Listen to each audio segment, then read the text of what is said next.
ගුරුත්ව කේන්ද්‍රයේ කොටසේ අපි ගුරුත්ව කේන්ද්‍රය කියන්නේ මොකද්ද කියලා අඳුනගෙන ඒක හොයන විදිය ගැන අපි අද කතා කරා. එතකොට ඕනම වස්තුවක අංශු පද්ධතියක් තිබ්බොත් එහෙම අංශු පද්ධතියේ ගුරුත්ව කේන්ද්‍රයේ x බාර් y බාර් නම් හරි ඒක කණ්ඩායම්තරයක් මත පිහිටවුවාම එයාගේ ගුරුත්ව කේන්ද්‍රය x බාර් y බාර් කියලා වෙලා කේන්ද්‍රයක් විදිහට මේ ලක්ෂයක් විදිහට ගන්න පුළුවන් නම් ඒක ලියන්න පුළුවන් කිව්වා සිග්මා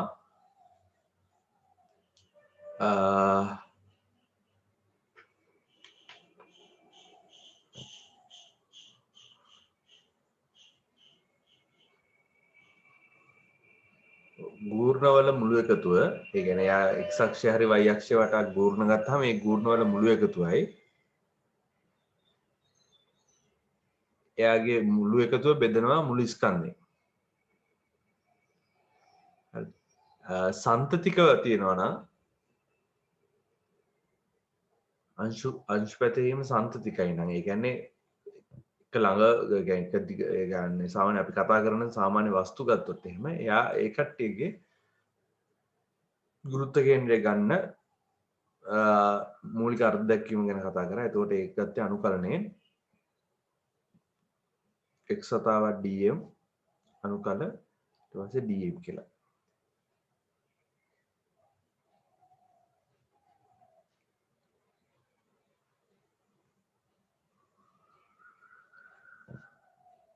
නේද? ඊට පස්සේ මේකේ දැන් ඛණ්ඩාංක දෙකක් එන්නේ නැති වෙන විදිහට අපි මේ y ඛණ්ඩාංකය බිඳුව වෙන විදිහට අපි හුඟක් වෙලාට වස්තු පිහිටුව ගන්නවා ඛණ්ඩාංක තලයේ මත. එහෙම කළ වෙලාව අපි එදා කතා කරා වස්තු තුනක ඒකාකාර L දිගක් සහිත වස්තු කතා කරා. ඊට පස්සේ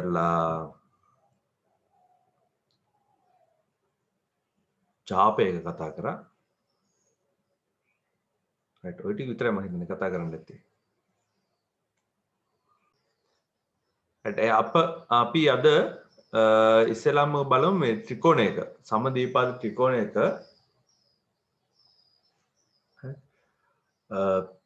දෙක තුන මට මතක විදිහට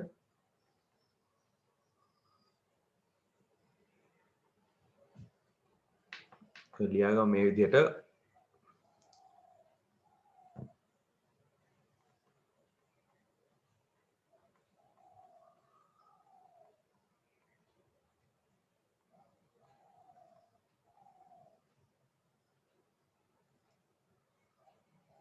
ලම්බක උස h වූ පාදයේ 2b වූ සමදීපාද ත්‍රිකෝණයක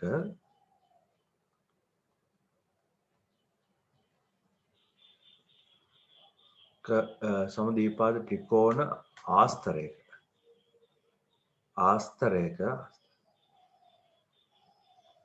ගුරුත්ව කේන්ද්‍රය. ඒතර මම ඒක සරලව ඇඳුත් එහෙම ඒක ඇඳෙන්න පුතේ මේ සමදීපාද ත්‍රිකෝණය කරගන්න ඕනේ.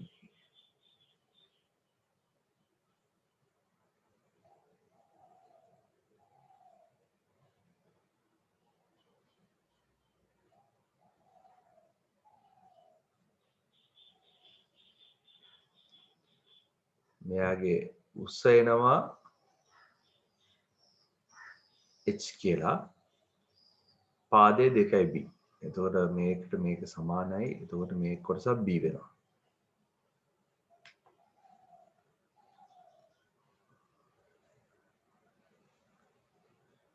හරිද? දැන් මේක ආස්තරයක්නේ. එතකොට මෙයාගේ දැන් කොහොමද ගුරුත්ව කේන්ද්‍රය ගන්න ස්කන්ධ ඕනේ. එතකොට මට ඒක ලියන්න වෙන්නේ ස්කන්ධේ සමානයි ඝනත්වය වතාවක් වර්ගඵලය කියලා. ඒක ඝනත්වය කියලා එල්ල මෙතන රෝ එනම් රෝ කියලා කියන්නේ ඒකක වර්ගඵලයක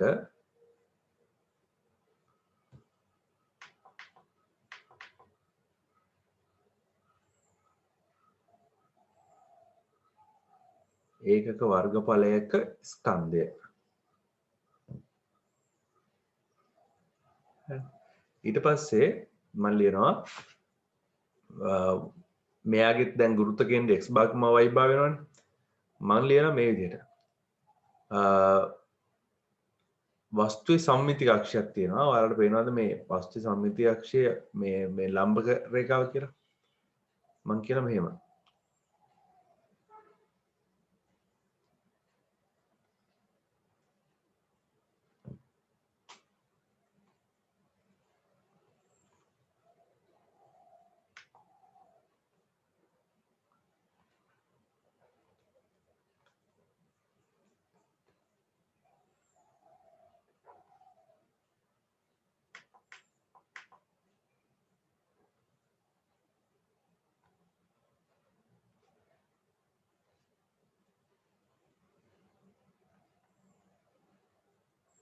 මම ලිව්වේ වස්තුවේ සම්මිතික අක්ෂයේ x අක්ෂය මත පිහිටන පරිදි වස්තුව ඛණ්ඩාංක තලය මත පිහිටුවා ගනිමු. හරිද? එතකොට මම මේක දැන් පිහිටුවලා ගන්නවා මේ විදිහට ඛණ්ඩාංක තලයන් මත. එතකොට දැන් ඔය පිහිටුවා ගැනීමෙන් අපි ඇත්තටම බලාපොරොත්තු වෙන්නේ y ඛණ්ඩාංකය කියන එක නා හොයන්න නැතුව කෙලිම සම්මිතිය පාවිච්චි කරලා කෙලිම කියන්නේ y ඛණ්ඩාංකය කියන එක නා උතෙන් එහෙනම් බිඳුවයි කියලා. මේක x අක්ෂය නා මේක y අක්ෂය නා මේක x අක්ෂය නා දැන් මම මේ කරපු වැඩෙන් එම නිසා y භාග කියන අගය සමානයි බිඳුවයි. හරි මම පිහිටුව ගන්නවා. පිහිටුව ගන්නකොට පැති දෙකක් තියෙනවා මේක පිහිටුව ගන්න පුළුවන්. ඒක තමයි මේ මෙහෙම පිහිටුව ගන්නත් පුළුවන්. කොහොම පිහිටුව ගන්නත් පුළුවන්.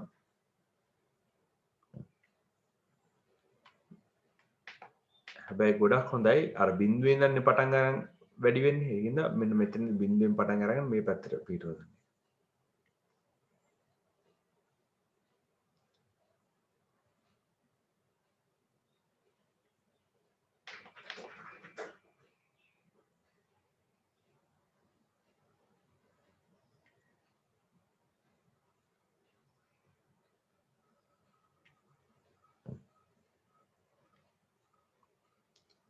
එතකොට මෙතන මේ හරිය බිඳුවයි මෙතන උස එන්නේ උසට තමයි මෙතන h වෙන්නේ.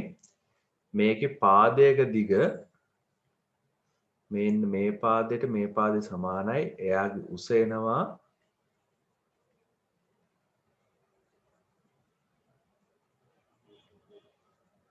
b කියලා.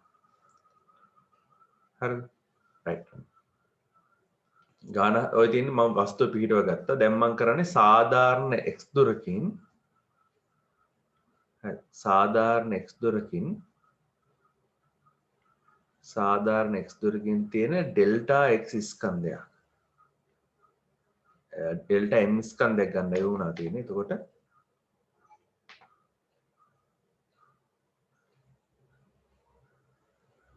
මේ වගේ ඩෙල්ටා x දුරකින් තියෙන මෙන්න මේ වගේ පටියක් ගන්නවා. හරිද? එතකොට මේ පටි ස්කන්ධය මම මේ පටි ඇන්දොත් එහෙම මේ වගේ පටි කැලලක් තමයි එන්න පුතේ. හරිද?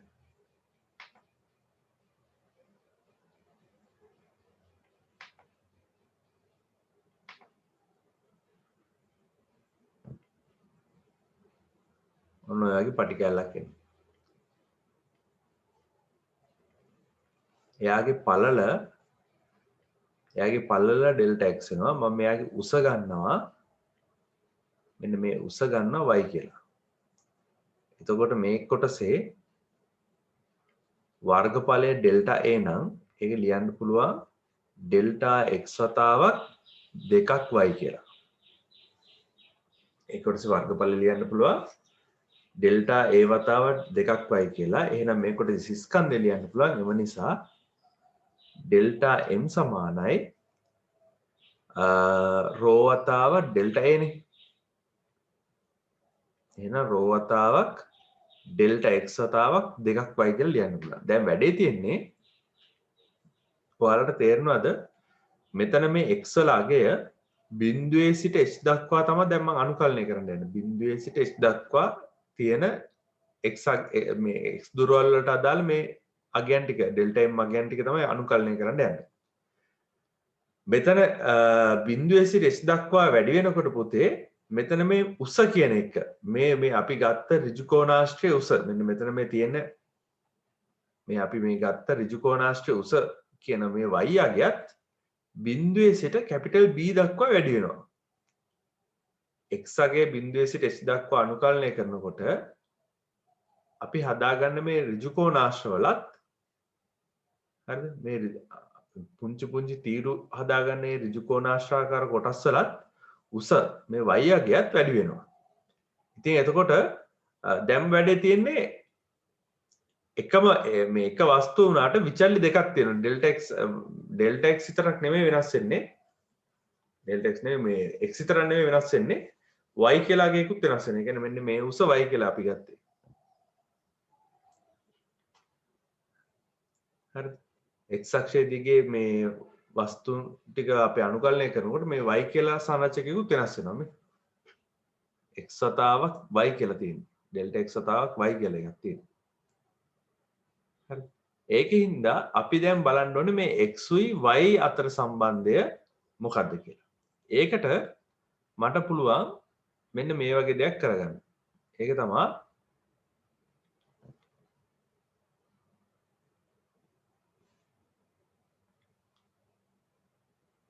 තවද මං ඕකෙන් ත්‍රිකෝණ කෑල්ලක් ඇඳ ගන්නවා.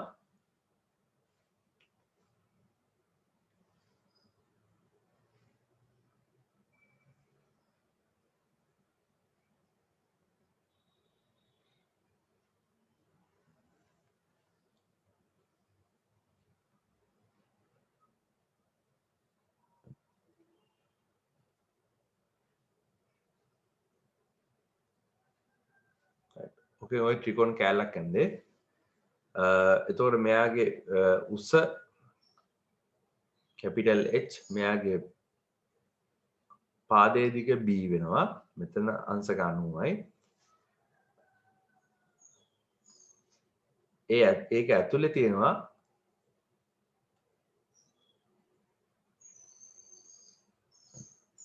x දුරක් තියෙන උස y වෙච්ච තව ත්‍රිකෝණයක්. හරි. මේ කෝණය ත්‍රිකෝණ දෙකටම පොදුයි. එතකොට මෙතන මේ ත්‍රිකෝණ දෙක ගත්තොත් එහෙම, ඒ කියන්නේ මෙන්න මේ පුංචි ත්‍රිකෝණයයි ලොකු ත්‍රිකෝණයයි ගත්තොත් එහෙම මේ දෙක සමරූපී ත්‍රිකෝණ. එතකොට මට ලියන්න පුළුවන් x පාදයට h පාදයේ දරන අනුපාතය නැත්නම් මේ විදිහට x පාදයට h පාදයේ දරන අනුපාතය y පාදයට b පාදයේ දරන අනුපාතයට සමානයි. පැහැදිලිද? සමරූපී ත්‍රිකෝණ ලියනවා x බෙදීම h කියන අගය y බෙදීම b කියන අගයට සමානයි. සමරූපී ත්‍රිකෝණනේ. එම නිසා y සමානයි x b බෙදීම h කියලා ලියන්න පුළුවන්. x b බෙදීම h කියලා ලියන්න පුළුවන්. ඒ කියන්නේ y කියන විචල්‍ය x මූලික කරගෙන ලියන්න පුළුවන්. හරිද? y කියන විචල්‍ය x මූලික කරගෙන මේ විදිහට ලියන්න පුළුවන්. එම නිසා ඩෙල්ටා m සමානයි රෝ වතාවක් දෙකක් වයිනේ තිබ්බේ. ඒකින්ද දෙවතාවක් x b බෙදීම h වතාවක් ඩෙල්ටා x කියලා ලියන්න පුළුවන්. හොඳද? මම මේක තව චුට්ටක් උඩට ගන්නවා.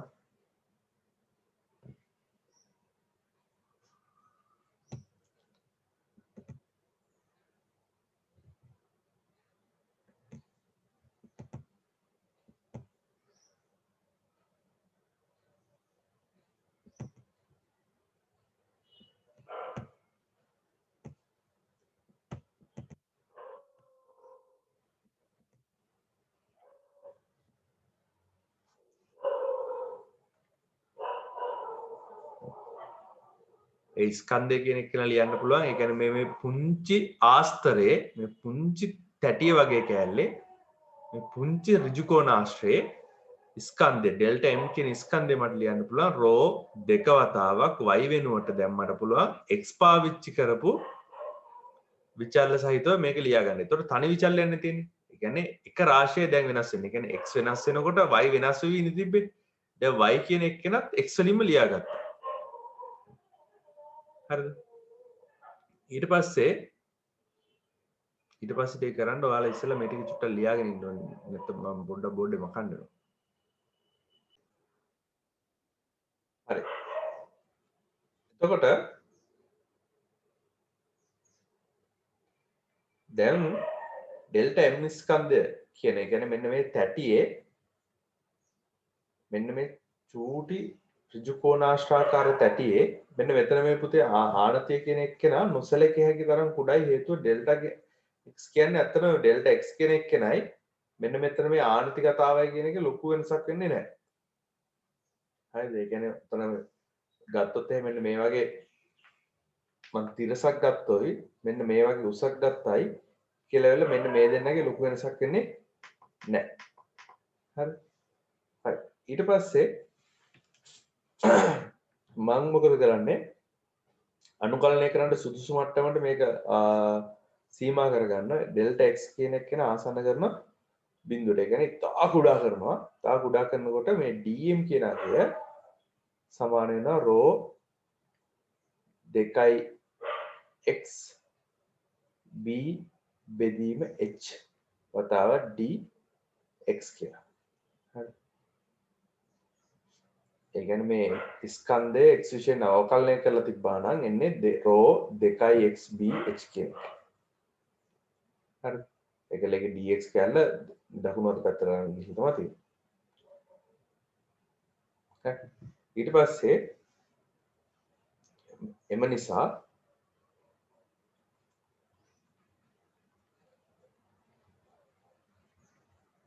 දැන් මට ලියන්න පුළුවන් අවකලනයේ මූලික අර්ථ දැක්වීමෙන්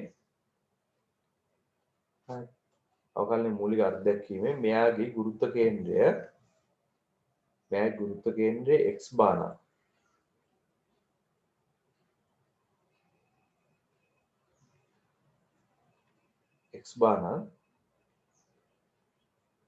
හරිද?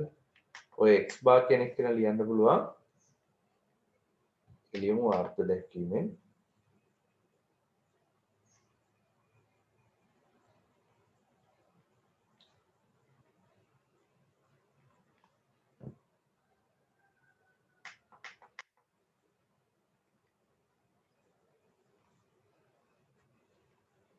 x බාර් නම් මේ x බාර් කියන එක කියන ලියන්න පුළුවන් x බාර් සමානයි අනුකල x වතාවක් dm බෙදීම අනුකල dm කියලා.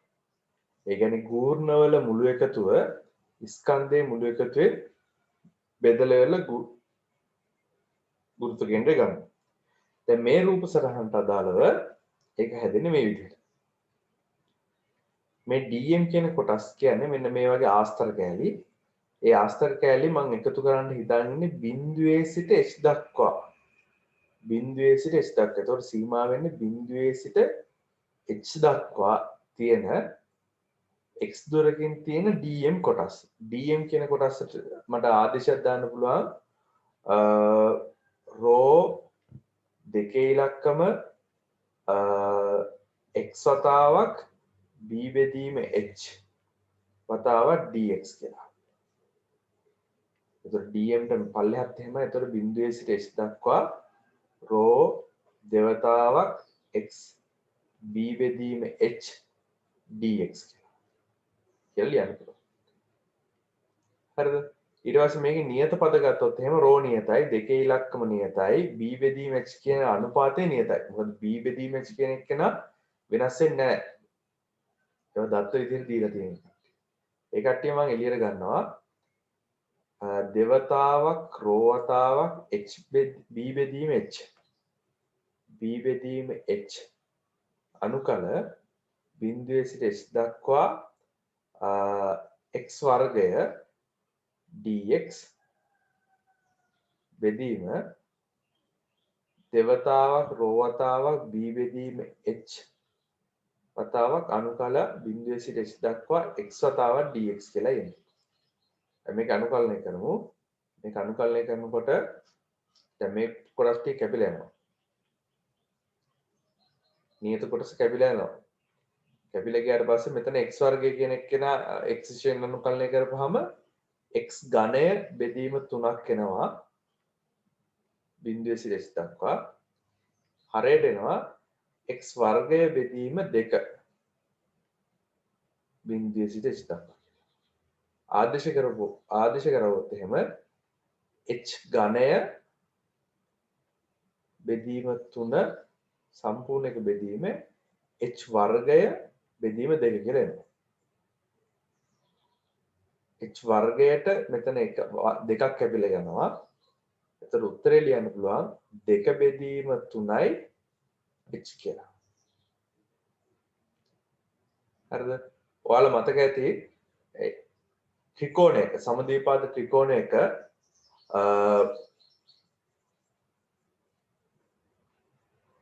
ලම්බක උස කියන ඒ සම්පූර්ණ උස h නම් ඒ උස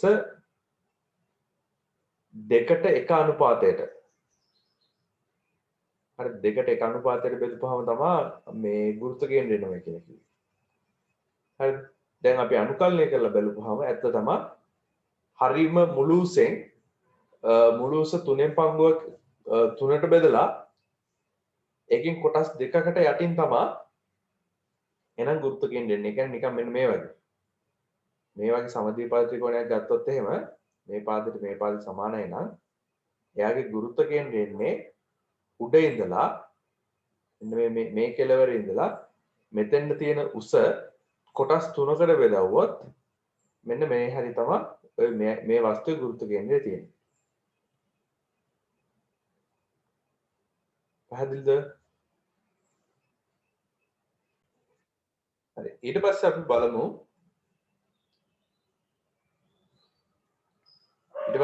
මේ දැන් අපි කතා කරා ඒකාකාර දිගක් තියෙන මෙන්න මේ වස්තු මොකද්ද මේ L දිගක් තියෙන කම්බි දඬු වගේ දිගක් විතරක්ම තියෙන වස්තු වල ගුරුත්ව කේන්ද්‍රය L බෙදීම දෙකකින් තියෙනවා කියලා. එතකොට ඒක ඍජු කෝණාශ්‍රාකාර ආස්තරයකටත් ඒක පොදුයි. ඊට අමතරව සිලින්ඩර් ඝනකාභ වගේ කට්ටියටත් පොදුයි. ඊට පස්සේ කේන්ද්‍රය මත 2θ කෝණයක් ආපාතනය කරන චාප දිගක් තියෙන කම්බියක ගුරුත්ව කේන්ද්‍රය වෙන විදිහ චුට්ටක් කතා කරා. එතකොට අපි ඒ ගාන හදනකොට මේ අර x අක්ෂයේ දිගේ නෙමෙයි ස්කන්ධය වෙනස් වුනේ කෝණයක ඍණ θ වලින් ධන θ වෙනවා. ඒක කොහොමද අනුකලනය කරන්න කියලා අපි දැන් කතා කරා. අද පළවෙනියට තුන්වෙනියට අපි දැන් කතා කරපු එක සමද්විපාද ත්‍රිකෝණයක. මේකේ තමන් ස්කන්ධය අනුකලනය කරේ x අක්ෂයේ දිගේ, ඒ කියන්නේ බිඳුවේ සිට h දක්වා. ඊට පස්සේ මේකෙත් උත්තරේ අතරම 3 බෙදීම 2h කියලා වෙලා අපිට අර අපි පාඩම් කරලා තියෙන උත්තරේම ආවා. හරි. දැන් අපි හතරවෙනිට කරන්න යන්නේ හරිද? කේන්ද්‍රය මත 2θ කෝණයක් ආපාතනය කරන RH කේන්ද්‍ර ඛණ්ඩ ආස්තරයක ගුරුත්ව කේන්ද්‍ර හොයන විදිහ. හරිද? ලියාගමු මේ විදිහට 4 අරය R වූ කේන්ද්‍රය මත 2θ ආපාතනය කරන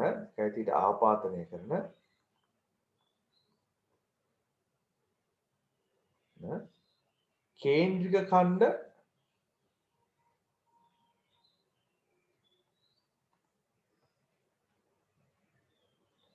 ආස්තරයක ගුරුත්ව කේන්ද්‍රය.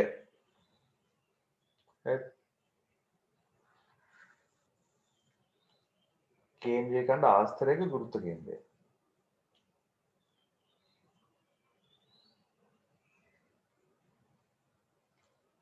ඒක පුතේ මම හැඩය ඇඳුත් එහෙම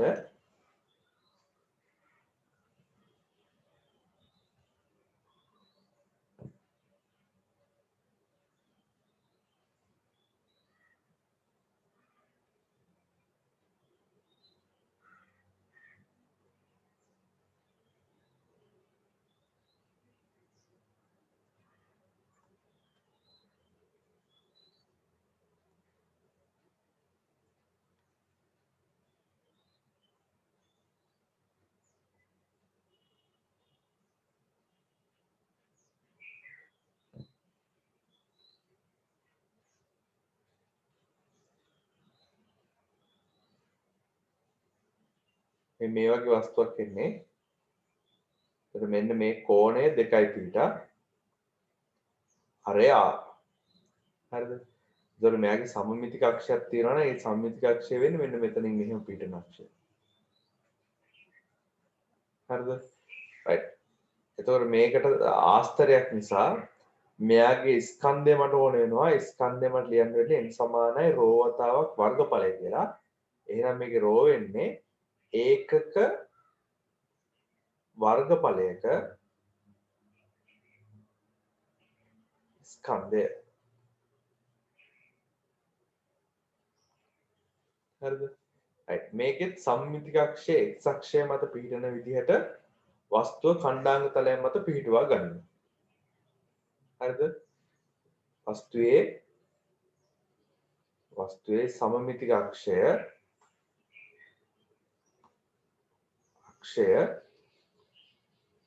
x අක්ෂය මත වන පරිදි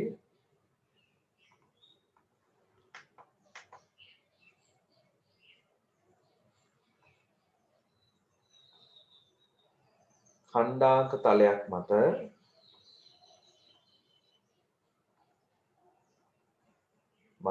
පිහිටුවා ගනිමු.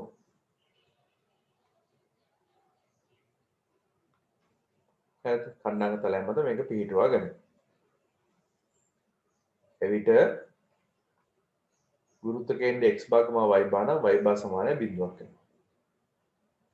මොකද සම්මිතික අක්ෂය මත තමයි එතකොට දැන් මෙන්න මේ අක්ෂය මත තමයි y භාග කියන එක කරා ඉන්නේ. ඉතින් y භාග සමානයි 0. x අක්ෂය මතනේ.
හරි. right. ඔව් මම ඒක ඒ විදිහට පිටව ගත්තා. අරය දා ගන්න ඕනේ. හරය r. එතන sin r. හරිද?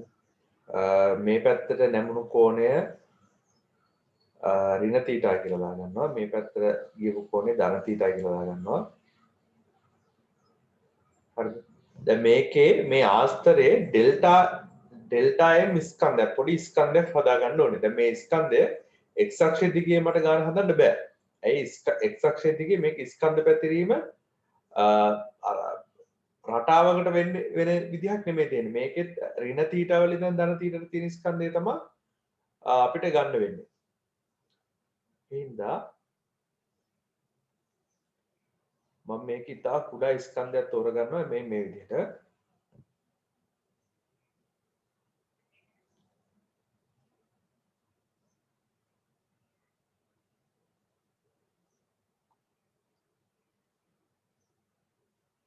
මෙන්න මේ කෝණය ඩෙල්ටා ඇල්ෆා වෙන විදිහට මෙතනින් දැන් උඩට මැනපු කෝණය ඇල්ෆා කියලා ගන්නවා. මෙතනින් දැන් මේ ඉහළට මැනපු කෝණය ඇල්ෆා වෙන්න ගන්නවා. හරිද? එතකොට මම මේ ඇඳපු ආස්තර කොටස තියෙනවානේ. මෙන්න මේ ආස්තර කොටසේ අරය R නම් මෙයාට මෙන්න මේ ආස්තර කොටසේ ගුරුත්ව කේන්ද්‍රයට මේ ආස්තර කොටස ත්‍රිකෝණාකාරයිනේ. හරි. මේ ත්‍රිකෝණාකාර ගුරුත්ව කේන්ද්‍ර මේ ත්‍රිකෝණාකාර ආස්තර කොටසට තියෙන දුර එයාගේ ගුරුත්ව කේන්ද්‍රයට තියෙන දුර ගත්තොත් එහෙම මට ලියන්න පුළුවන් මේ දුර x නම් මෙතන ඉඳලා මෙතෙන්ට මැනපු දුර x නම් ඒක ලියන්න පුළුවන් පුතේ x සමානයි දෙක බෙදීම 3ක් r වතාවක් cos alpha කියලා.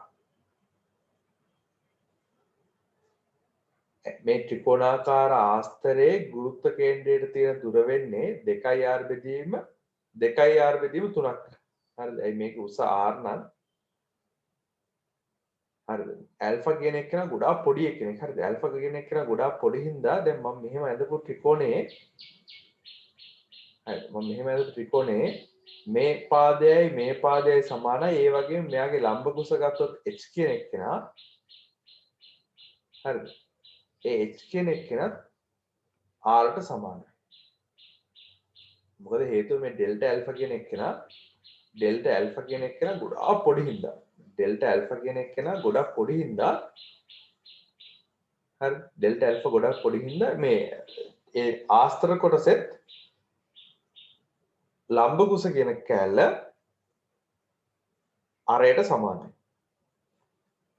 right ඊළඟ කාරණාව මෙයාගේ ස්කන්ධ ඩෙල්ටා m නම් මේකේ ඩෙල්ටා m කියන එක කියලා ලියන්න පුළුවන් රෝ වතාව ඩෙල්ටා a කියලා.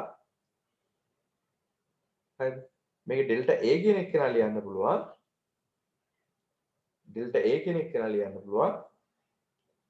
භාගයක් r වර්ගය වතාවක් θ කියලා. ඩෙල්ටා ඇල්ෆා කියලා. මතකයි නේද? භාගයක් r වර්ගය වතාවක් ඇල්ෆා කියලා. මොකක්ද අර කේන්ද්‍රීය ඛණ්ඩයක වර්ගඵලය ලියන්නේ. භාගයක් r වර්ගය වතාවක් θ කියලා. ඒ වගේ භාගයක් r වර්ගය වතාවක් ඩෙල්ටා ඇල්ෆා කියලා ලියන්න පුළුවන්. හරි. එතකොට දැන් ස්කන්ධය කියන එක්කෙනත් ඇල්ෆා වලින් යන්නේ x කියන එක්කෙනත් ඇල්ෆා වලින් යන්නේ. හරි. ඒකින්ද එම නිසා ඩෙල්ටා ඇල්ෆා ගොඩාක් ආසන්නයි බිඳුවට නම් dm කියන එක කියලා ලියා ගන්න පුළුවන්. dm සමානයි rho r වර්ගය බෙදීම 2 සමානයි d ඇල්ෆා කියලා ලියන්න. dm කියන එක. x කියන එක කියලා ලියන්න පුළුවන් r බෙදීම 2 නැත්නම් 2r බෙදීම 3 වතාවක් cos alpha කියලා. හරිද? ඒ කියන්නේ මෙන්න මේ කේන්ද්‍රීය ඛණ්ඩ ආස්තරයට මෙන්න මෙතන ඉඳලා මනින දුර x නම් හරිද? එන්නේ x කියන එක කියලා ලියන්න පුළුවන් 2ir බෙදීම 3 වතාවක් cos alpha කියලා. පැහැදිලිද? හරි. දැන් මම අනුකලනය කරන්න යන්නේ. අනුකලනය කරන්න පුතේ ඍණ තීටා වලින් ඉඳන් ධන තීටා වෙනකන් තියෙන මෙන්න මේ වගේ ආස්තර කොටස් ටික තමයි අනුකලනය කරගෙන යන්නේ. ඒ කියන්නේ එකතු කරගෙන යන්නේ. right? අර්ථ දැක්වීමෙන්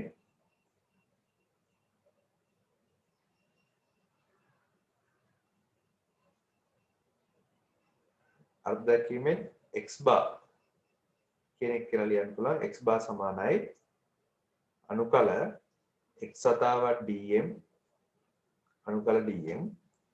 එතකොට දැන් මෙන්න මේකට අදාළව සීමා ටික දාලා ලියාගත්තොත් එහෙම අනුකලනය කරන්නේ ඍණ තීටා වල ඉඳන් ධන තීටා දක්වා x වතාවක් dm. x කියන්නේ එහෙනම් 2r බෙදීම 3යි cos alpha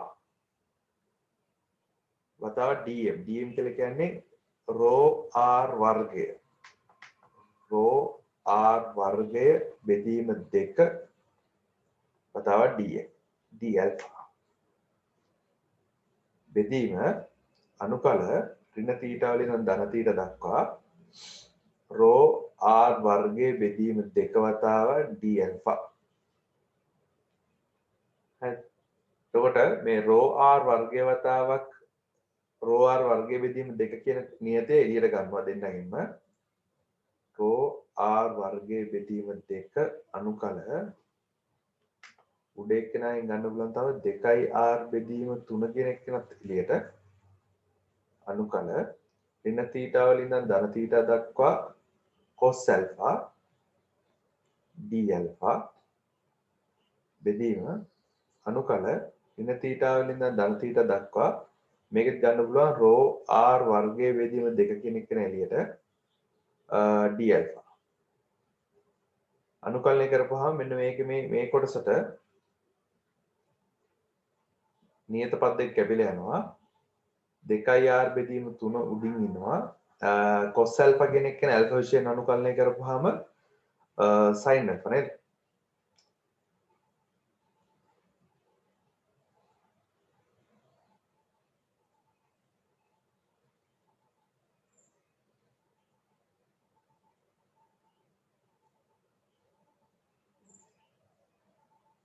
මේකේ alpha එන්නේ ඍණ θ වලින් ධන θ දක්වා සුළු කරපුවාම x bar කියන එක කියලා ලියන්න පුළුවන් 2r sin θ අඩු කිරීම sin ඍණ θ බෙදීම 3 වතාවක් θ අඩු කිරීම ඍණ θ උඩින් එන 2යි sin θ කියලා යටත් වෙන 2යි θ කියලා සුළු කරපුවාම පුතේනවා 2යි r වතාවක් sin θ බෙදීම 3ක් θ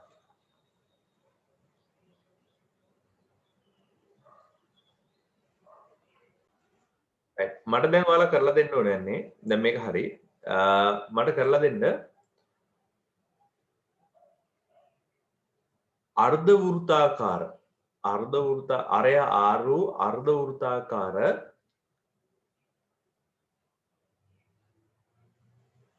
ආස්තරයක ගුරුත්ව කේන්ද්‍රය සොයන්න.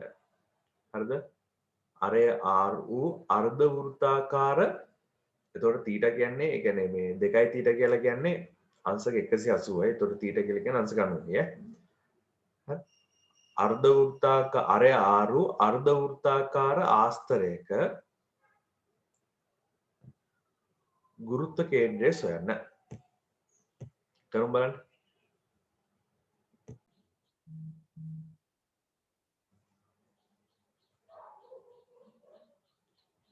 මේ අපි අන්තිමට කතා කරේ අර්ධ වෘත්තාකාර